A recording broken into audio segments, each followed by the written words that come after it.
Hey guys, and welcome back to my nursery. Welcome back, Cradle Crew, and welcome if you are new here.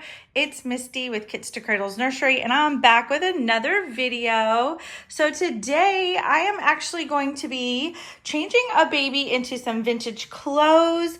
I have been working on getting all of my babies changed out of their Easter stuff and into cute little vintage outfits. And even though little Miss Sassy Pants over here, Olivia, is in a cute little vintage outfit, I have another outfit that I want to change her into before it gets too hot. I just took some time this weekend to change this sweet little girl, my pickle sculpt, little Jillian, into this cute little outfit. This was sent in by an auntie, and it is absolutely adorable. A lot of my outfits that you see my babies in have been sent in from aunties, and some of them I have purchased myself. This little girl I changed off camera because I was not sure with her chunky self if she was gonna fit in it, but it fit her so perfect, you guys. This looks like something my daughter would have worn as a baby. I absolutely love this little vintage set of keys that she has. Okay, so we have the princess up here on her throne, and since she's a bigger baby, people ask me all the time, they think she's much bigger than what she is. She does look like at least a 6-month size baby, and she is a really good size. Saskia is kind of petite though. She has little tiny hands and feet, and she's more like long and skinny than like big and chunky like Pickle or Peaches. Okay, so one of my biggest pet peeves from artist to artist here, one of my largest pet peeves is not including a box opening with your doll. Now, I get that when people are purchasing, they're purchasing the art, they're purchasing the doll. I do tell people that anything I send in your box, like what I'm charging you as an artist, is for the doll, for my artwork, for my time, for my energy and talent put into the doll.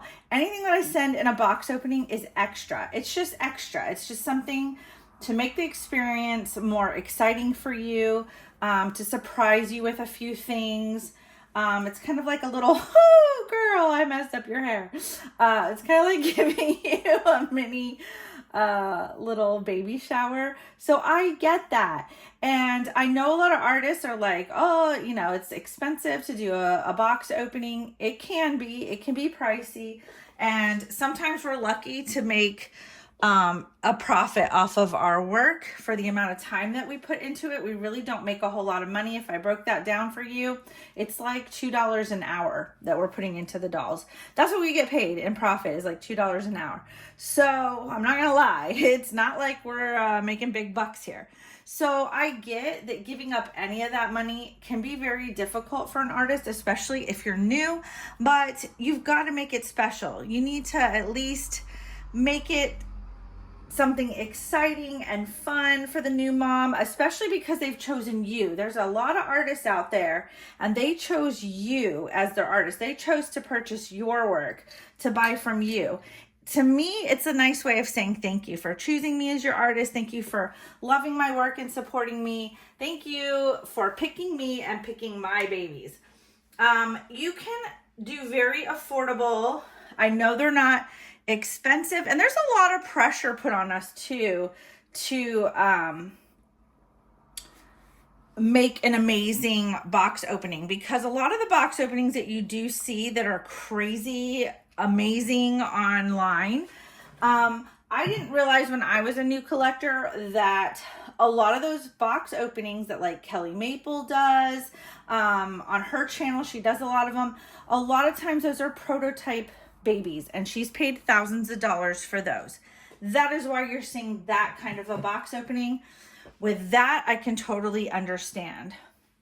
Also, a lot of times when artists are just doing this as a hobby, they're just creating these babies as a hobby, they can afford to do that. They're not looking for profit. They're just practicing their art and selling their babies for fun. So a lot of times they can afford to put a lot of money into a nice box opening, but I still think you should have something, regardless of your reasons. There are a lot of ways to do cute box openings that are nice, not extravagant. So me personally, as a collector, receiving a doll that was worth over $5,000 and no box opening was very disheartening, to say the least. You think when you buy a doll that expensive that there's going to be something, but there was absolutely nothing. Which also leads me to no protection of the doll. So one of my pet peeves is when you're shipping the doll, absolutely no protection. And this was a silicone doll. And I've seen this so many times where vinyl dolls and silicone dolls are in box opening videos, and they come with zero protection in the box. With these babies, you can wrap them in a receiving blanket, put a little diaper on the head. You should have all these things on hand anyway. But with those silicone babies, you definitely want to dress them in something that's really well protective. I usually send my babies home in pajamas that protect their feet, little mittens for their hands, anything that I can find that's going to protect them. But especially with those silicone babies need a really extra soft blankie. If you don't have a thick blanket to wrap them in, you're going to want to wrap them in some of that bubble wrap. And if you have space in the box for both, that doesn't hurt either. Or those bubble packs, the big bubble packs. They're called like air packs or something like that. That's great too. I'm going to undo these little snaps. They have little snaps around the ankle, which are just adorable, and the wrist, which is perfect because she has dainty hands and feet, but my little Peach kit, she was a bit chunky, so it's nice to have that option on her. I'm going to go feet first on her. I am definitely seeing where this is a doll outfit, because if it was a baby outfit, there would be snaps all along here to make it easy to change the diaper. But this feels so soft. This is actually better made quality outfit than most baby outfits that I've experienced. So I'm definitely going to go try to find some Lee Middleton clothes for my babies, because these are amazing. And this little outfit looks so sweet and vintagey. It's like vintage inspired outfit for Olivia. So protect those babies, artists, especially if you're a newer artist. You need to be protecting your babies. You don't want to work so hard on a doll and somebody's trusting you and purchasing from you, and you send them this beautiful work of art and then it gets damaged, because mail carriers don't care. They toss those boxes around. Nobody cares. And for me, when I received my silicone doll with absolutely no protection, it was so disheartening, because I had waited nearly a year for that baby and in anticipation of that baby. And my biggest issue was she was just flopping all around in that box. That whole entire time she was being shipped, it took her over a week to get to me. And that whole time she was being tossed around. That just upset me so terribly that I was like, I will never buy from this artist again. Like, I was so upset because I had waited so long and been so patient with this person, which now that I'm an artist, that took way too long. But I didn't know at the time, because this was one of my first babies. So it was enough to make me not want to use or trust that artist again. It was very upsetting at the time. Also, I have received dolls as a collector with no varnish. And me being an artist, I know when there's no varnish on a doll. And when I reconnected with this artist, it's the only time I've ever contacted an artist and complained about the doll. And I confronted her on it and was like, and I paid a lot of money. It was actually a vinyl doll. It was the most I'd ever paid for a vinyl Reborn doll. And it was so much money. And she sent it with zero varnish. Now, there was a period in time where a lot of us artists were having a hard time finding varnish because our paints and mediums had been discontinued by the major company, Genesis, that we use. And so I knew at the time that some people were struggling to find varnish. But if you can't find some kind of varnish to protect the paint on the baby, then you need to take a break for a while until something new comes out and you can find something to use to protect that baby's paint. I get that these are trying times. I understand that during 2020, between 2020 and 2022, people were desperate for money. I get it. I understand it. But it was still very disheartening to pay so much for a doll. And I know everybody's thinking, oh, you're an artist, you can varnish it, which I did. I varnished the parts that I could. But the baby did have hair, like a full head of hair too. And this is not a doll I showed on my channel either. The baby had a full head of hair. So it was really difficult. And I shouldn't have had to do that for the kind of money that I paid for this doll. Okay, so I'm seeing here that with Saskia's long body, it's really tight through here, but I still think that Peach would have fit really good in here. She would have filled this out, and her chunky legs would have definitely fit in here. So when I get a Peach kit, I'm definitely going to try this outfit on her. So another thing is whenever artists use wrong materials.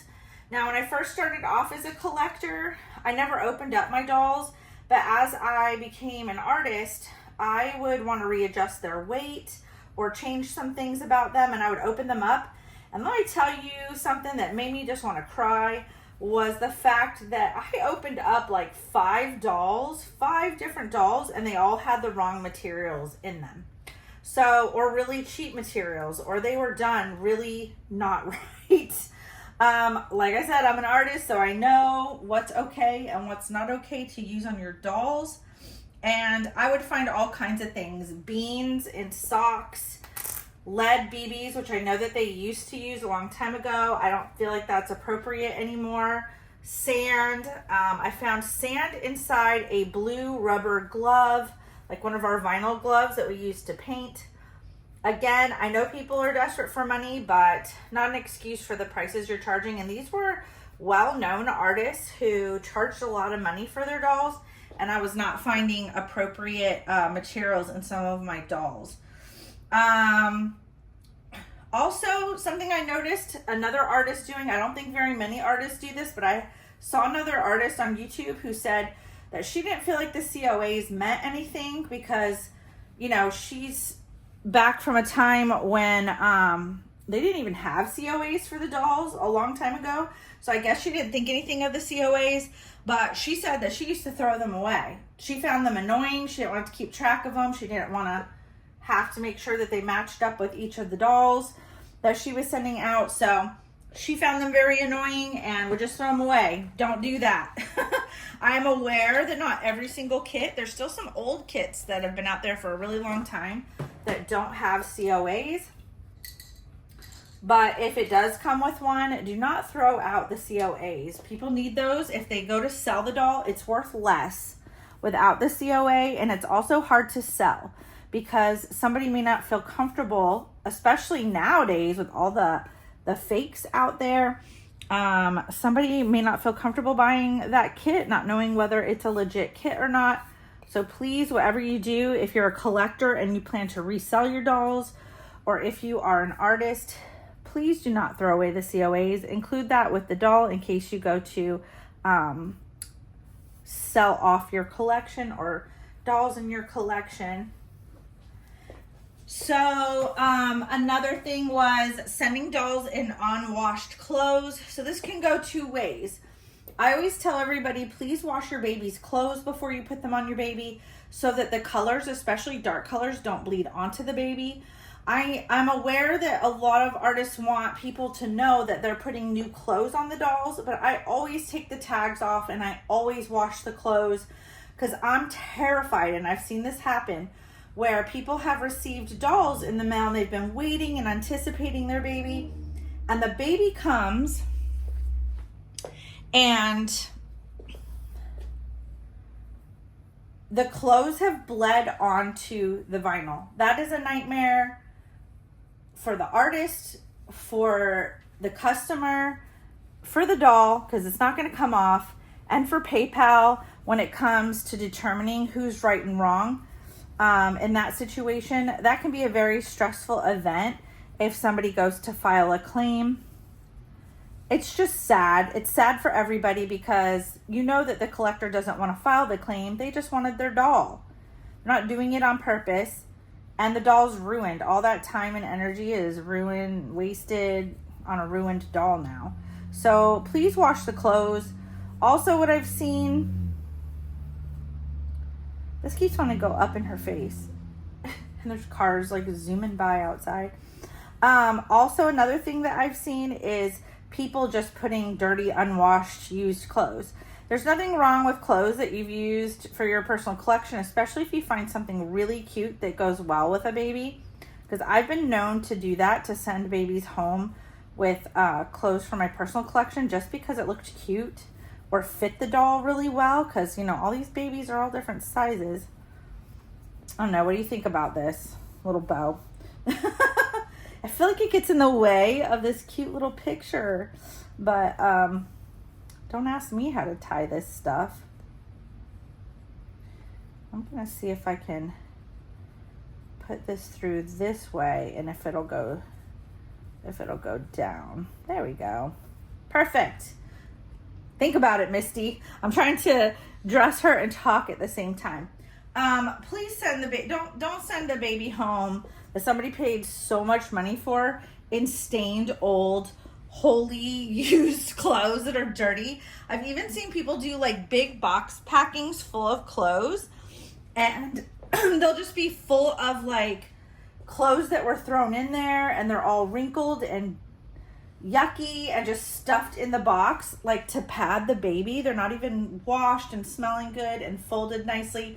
You don't have to wrap up all the clothes if you're including like a huge wardrobe, because some people do sell their dolls and maybe they only have a few in their collection and decide they don't want to do this anymore. And if you're like me, I have wardrobes like for this baby, and they may want to send that baby home with her whole wardrobe because they're never going to use the clothes again. So that's understandable. But, you know, pack them in, fold them and put them in nice Ziploc bags, or at least put them in there nicely. And don't bother sending anything that's like ripped up, torn, unusable, gross, dirty, stained up, greasy clothes. And especially, I've seen some horrible box openings where people used baby clothes that were probably thrifted clothes, which I've thrifted. There's nothing wrong with that. But clean up those clothes, make them nice. And I will do a video showing you guys how to get stains out of clothes. But nothing's worse than having your reborn in little outfits that have been spit up on or pooped, like poop stains. Come on, guys. If you want to be a professional reborn doll artist, you got do better. You got to do better. Do you see how cute this girl is looking? I'm going to set her up and put her with her little rattle, but she's just looking so sweet in this outfit. Oh my goodness. This baby is such a nice baby to dress. She's probably my favorite baby to dress. Her and Rylan. I love dressing these two babies. They are adorable to dress. If you want a baby you can dress up, Saskia's the kit for you. Especially for a little girl. And I would say Rylan is so perfect for a little boy. One more thing is bad photos. Let's talk about bad photos.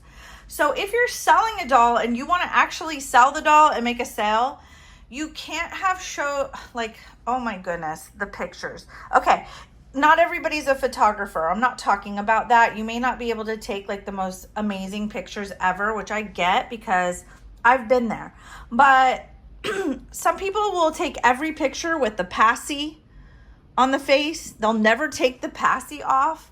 They'll always have big, huge bows or bonnets or hats on the baby, and they'll never do a photo, at least one photo, showing the head or the back of the head or the hair, so that you know, is there like a huge bald spot in the back? Like if I only did pictures of her like this, you don't know what you're actually getting because if you never get to see her hair, you don't know whether all the hair in the back is falling off. She might just have this one piece of hair and the rest of her has hair that's been chopped off, shaved, cut, pulled out, who knows what. Same with the pacifier photos. Stop with the pacifier photos. I usually will put one pacifier photo or maybe two in with my photo shoot just to show how cute they look with the passy. But not every single photo should have a huge, gigantic passy on them. And you don't know if their lips are all scratched up or chipped, you know.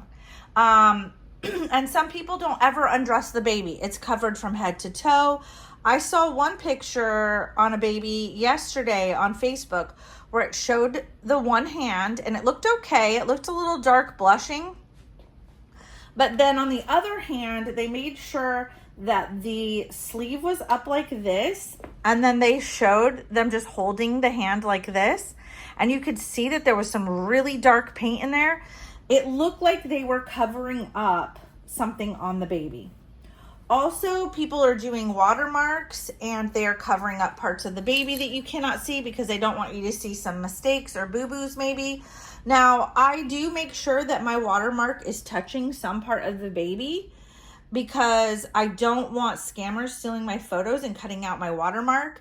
But I do make sure if there's like a watermark over here or by the knee that there are other photos that show that part of the body without the watermark. So, last thing. I know I have a lot of pet peeves as an artist. I really do. But it's because I was a collector first. And then after becoming an artist, these things just make me absolutely crazy. Because I know how it feels to be a collector and then have issues with an artist. And so these are things I swore I would never do as an artist. The messy artist. I discussed this in another video. It came out in my other pet peeves video because it just drives me crazy.